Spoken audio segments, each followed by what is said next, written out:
I finally finished my book. How awesome does that feel? It's amazing. So, hi, welcome back to my channel. This is, I think it's my 4th update on my Project Me Be More Steve project. Coming up to the end of August now, so to give you an update of this past week. So, as I said, I have finished my book, which feels amazing to have done. And it's also like a weird feeling. You know when you read a book and you get a book hangover and the book stays with you for ages? It's kind of the same when you finish writing a book. In fact, it probably is the same when you finish writing a book. And you have to come out to the real world and see that everybody else actually exists. And then you get kind of put in this limbo of what do I do now? So it's kind of the same when you're reading a book and you're like, what am I supposed to read now? Or, you know, choosing, and it's the same thing. So the book has gone off to my editor, and I'll probably get that back in a couple of weeks. So that's amazing. But I'm in that weird limbo mode now of what do I do with myself? And I know that I have so many projects that I want to get done this year, but it's which one to do, which one to focus on. At the moment, these last few days, I've probably just been spending time working on like a side project that I have. It's more of a, I don't want to say fun story because all my stories are fun and I enjoy them all, but it's a no pressure story. It's just me messing around. So I've been messing on that writing, to be honest, for the last few days because I've got to wait for this book to come back editing, and I also have some plotting to do. So I'm just in that weird limbo phase, and I get this whenever I finish a book. I know there are some people that will finish one book one day and then the very next day jump into another book, and I used to do that. I don't know why I don't anymore. Yeah, just probably because I have so many things going on. But yeah, that's where I was. I finished the book. I think actually I missed updating my last week of here. I did get a video up last week, but I think that was actually a bit late on the week before, just because I've been busy and it's the school holidays and that's just how it is. And we go for progress, not perfection, right? So I think instead of calling these weeks 1, weeks 2, weeks 3, weeks 4, etc., I'm going to kind of call them episode 4. So I know when I first started this I wanted to do it every week, and I do want to do it every week, and that is my goal, and I'm going to try and show up every week to update my progress and to show how I'm growing. But also I know that I have things going on in life, and I know when I miss a week it kind of puts me in there, oh well, I've missed a week, and that is when I'll kind of like miss 1 week and miss 2 weeks and miss 3 weeks. So I figure if I do it as more of episodic titles, then when I'm showing up weekly it's fantastic. When I miss a week because maybe I'm unwell or I go away, it doesn't feel that detrimental thing to me. So yeah, that's just a note. But saying that, because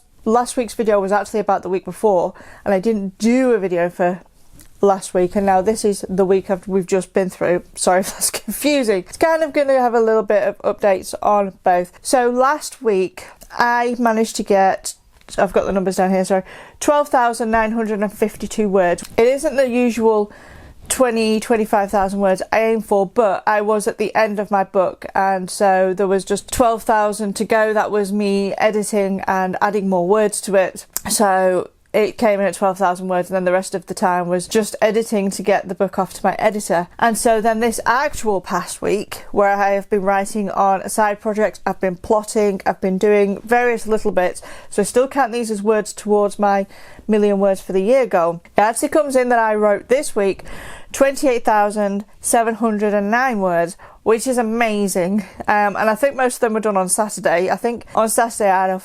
14,000 word day, and that is just because I was flitting between projects. I was working on a couple of blog posts, I was working on my side project, which is a lot of fun. So it was just an accumulation of things, and so yeah, so most of the words were on the weekend, to be honest. So I'm at the point today of where do I go. So I have a book on my other pen name that I need to write, but I also want to take it in turns writing books to pen names. So really, I'm due to write a book for me now. So I have two options. I can either write book 2 of my DCI Rogan series, which I have the cover for, and I know what the story is going to be. I just need to outline it. Or I could write my demon story, Once Upon a Demon. It's a paranormal romance. Now, I was thinking about writing that for NaNoWriMo, and I was wanting to document it. So this is my problem. There's loads of things I want to show on video, and I want to vlog and share and all that stuff. But my problem is I live in a busy household. There are a lot of people here. There's young children, and I can't always get the free time to record. And sometimes when I'm writing or dictating or whatever, I am huddled away somewhere I can't record. But I'd really love to show the process of writing a book from idea to finish in just like a series of videos, because I think that'd be really helpful for someone. So I'm wondering if maybe I'll kind of like write on 2 books at the same time. Maybe I'll go off and write the big book I need to write, which we're just gonna title Project Monster, and then I could on the side write my Once Upon a Demon book and try and document the journey on that and the things that I want to share and teach, because you know, I've been a writer pretty much all of my life, and I've written way over 50 books now, and so I have a lot of experience with the process of writing a book, right from when you get the idea all the way to hitting publish and seeing it in your reader's hands. So I thought it would be really good to go through every process and talk about every process while doing a book, just for somebody who's never written a book, or someone who, you know, is still learning their own process, to give them ideas what to try. And it's not me saying that this is going to be the way to write a book, it's just this is the way I do it, and people can try out my way and see what works for them and see what doesn't. It's just a thought. I'll see what I fancy doing. Which NaNoWriMo brings me to another thing, because I obviously like to share things on this YouTube channel about writing.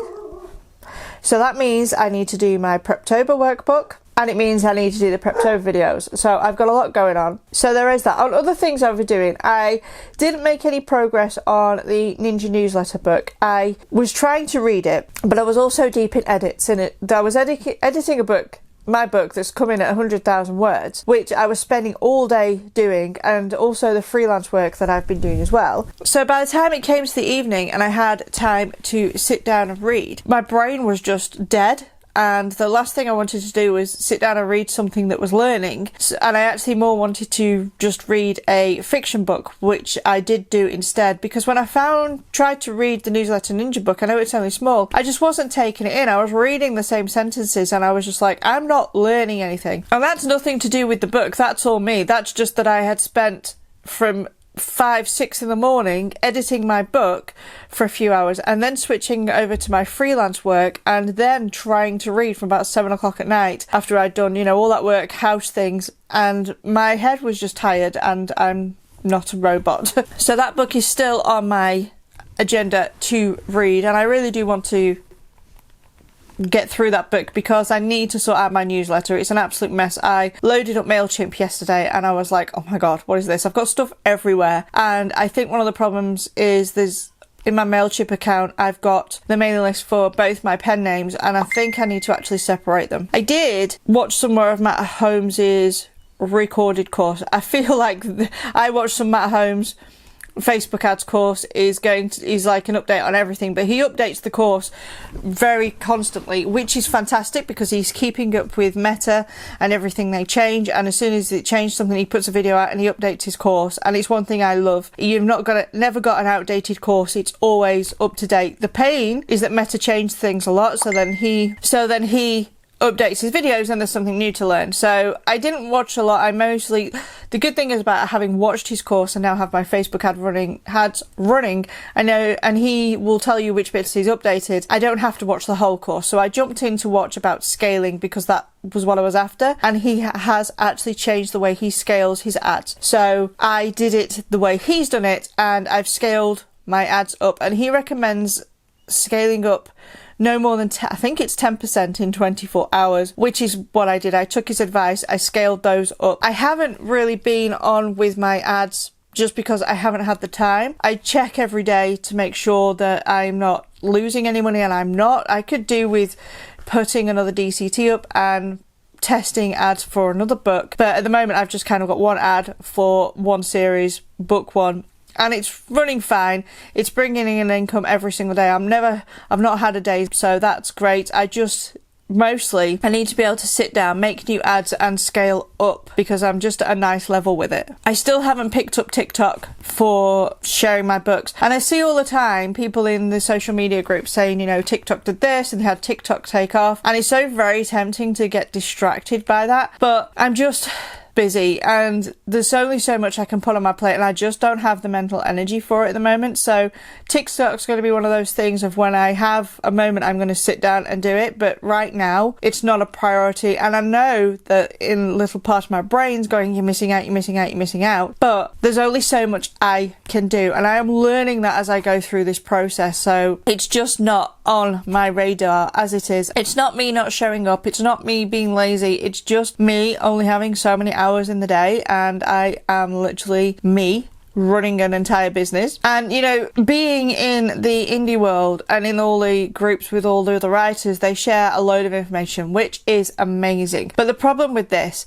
is that they share what worked for them, which again is fantastic, and I am so grateful for them, but it can get to a point where you just want to try all the things and then you get overwhelmed. I know that's what I do, and TikTok's probably one of those things where I do enjoy it and it does work when I'm using it, but my Facebook ads actually seem to be better, and I just haven't had the time to use TikTok consistently for a long period of time to see that actually take off. I might be leaving money on the table doing that, I don't know. I just know there's only so much energy I have. And probably one of the important things that I measure by is my numbers. So I'm just going to look down at my iPad because I have the numbers here for me. So what I've done is I've compared my numbers for the last 2 weeks, because that's what I'm updating you on, to my numbers of the same 2 weeks in July. And on first glance, this is where things can be deceiving. It looks like I am earning less these last 2 weeks in August than I was for the 2 weeks in July. However, in July I had 2 DCTs running, and in August now I only have 1 DCT running, so I'm actually spending less money on my Facebook adverts. So I'll give you some percentages. So for the 2 week period that I'm talking about in August to the same 2 week period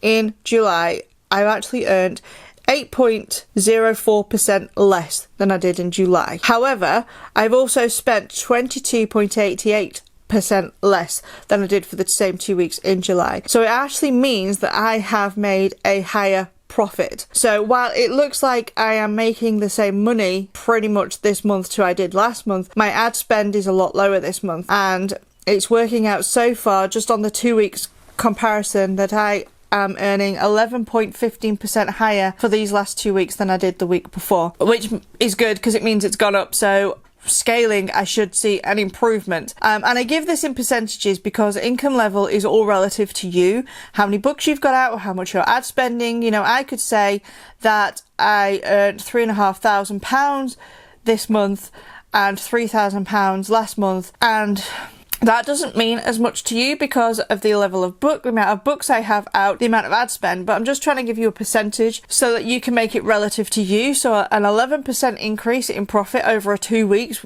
is a different amount to me than it is to you. I hope giving the percentages is okay. The other thing is also not giving out all my financial information on the internet, because some things have to be private. But yeah, so the other thing is on this is I haven't spent all of my ad budget so far, and by the time we get to the end of the month, I'm not going to have spent the full month's ad budget, which is fantastic. This is just because I've been watching the ads daily, but I haven't had time to scale, and so there's been some leeway there. I will try and scale next month and grow my income a little bit more, but as yet I'm happy with what I'm earning. I'm still at that kind of £3 for every pound I spend in my advertising, which is great, and I'm happy to keep it there. My plans for the upcoming week, and that will depend when my edits come back, if they come back this week, so maybe edits, maybe not. I would like to try and sort out my mailing list, because I'm not sending out any emails. And obviously I'll have a release coming for the end of the year, so I need to sort that out. I'd really like to get to the Ninja newsletter book, and I want to get my next book outlined. So this week I'm actually making my word count only 7,000 word goal, mostly because I want to do some outlining. But the other thing is I've mentioned a little bit earlier, is we're coming into Rimo, I have a YouTube channel which is talking about writing, so I need to start working on, I need to get my workbook out for Preptober, which will come out at the end of September. I need to plan videos and record videos for October, talking about Preptober stuff, the stuff that goes into that September. So I just know that as we move from August into September, I have some busier things going on with my channel rather than my writing, and this is just the way it is. Sometimes it's a balance, and sometimes the scale tips one way and sometimes it tips another, and I'm going into a point where I need to focus a little bit more on the channel stuff but also keep the writing stuff. So my goal of 7,000 words a day is just basically 1,000 words a day, and that can be on an outline, it can be on my blog, it can be on my side messing around projects, it doesn't matter. I just want to get 1,000 words so I'm always writing, and then there's my edits when they come in. But that's my update for this week, and I'm pretty sure it's episode 4. If not, I'll put a thing at the bottom. I hope you're finding these updates helpful. I know they're a little bit rambly, sorry. I have loads going on and it's just the way it is. But yeah, that's where I am this week. So don't forget to subscribe to my channel, smash that notification bell and give this video a good old like. And I will see you next time.